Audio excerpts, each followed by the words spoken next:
Lesson 9, Unit 5. Contract Compliance. Your responsibility in contract management is to ensure the project follows the clauses, terms, and report requirements.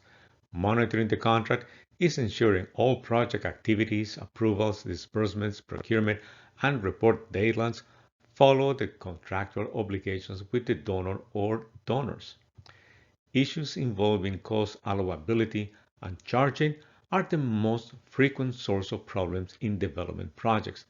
To help you monitor, you can develop a cost management memo that lists what costs are not allowable and what costs are allowable, and how you should allocate and apply these costs within the organization's accounting system.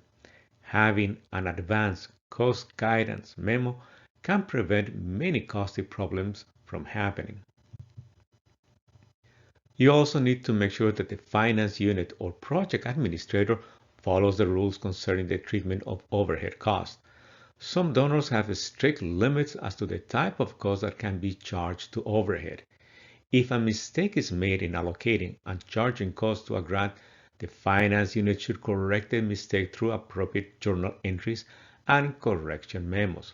When a cost is inaccurately charged to a donor, a reverse entry should be made as soon as possible with the corresponding note and approval. This information will be very valuable at the time of the project audit. You should act as the grant manager if the organization has not assigned one to the project. The typical responsibilities to manage and monitor the grant include maintaining regular communications and liaison with the donor, assure that reports are submitted as required by the terms of the agreement, reviews and evaluate reports as to adequacy and responsiveness, authorize restricted expenditures per donor guidelines, and obtain waivers or document any special conditions.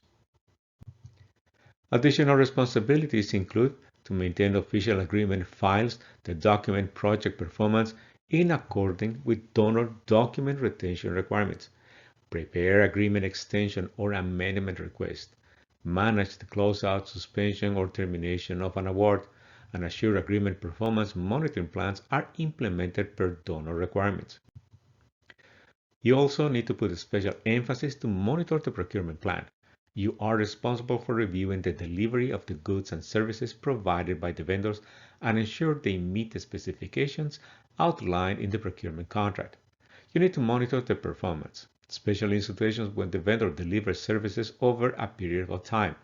Procurement monitoring should take place on an ongoing basis to ensure that the vendors comply with the contract terms. Either the procurement officer or the team member assigned to work with the vendor should monitor the following: the timeliness of delivery, any damages during delivery, the quality of the products received, the accuracy of invoices, and the level of customer support. All findings should be documented and shared with the organization's procurement unit. This information will help in future dealings with vendors.